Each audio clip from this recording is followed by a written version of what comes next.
1 Peter chapter 4.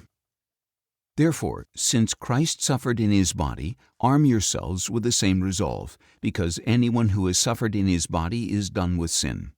Consequently, he does not live out his remaining time on earth for human passions, but for the will of God.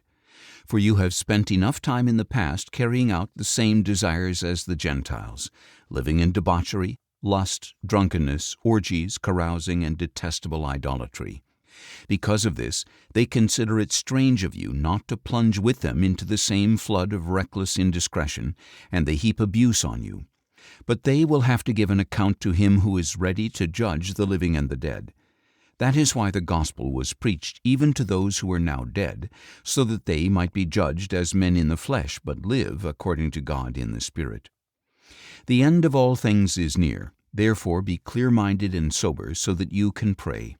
Above all, love one another deeply, because love covers over a multitude of sins.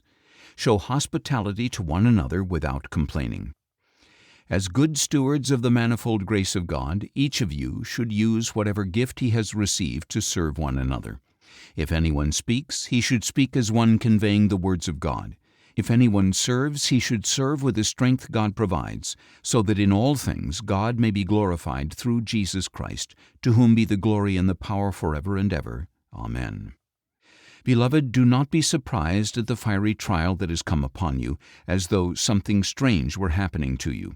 But rejoice that you share in the sufferings of Christ, so that you may be overjoyed at the revelation of his glory. If you are insulted for the name of Christ, you are blessed, because the Spirit of glory and of God rests on you. Indeed, none of you should suffer as a murderer or thief or wrongdoer or even as a meddler. But if you suffer as a Christian, do not be ashamed, but glorify God that you bear that name. For it is time for judgment to begin with the family of God, and if it begins with us, what will the outcome be for those who disobey the gospel of God? And if it is hard for the righteous to be saved, what will become of the ungodly and the sinner? So then, those who suffer according to God's will should entrust their souls to their faithful Creator and continue to do good.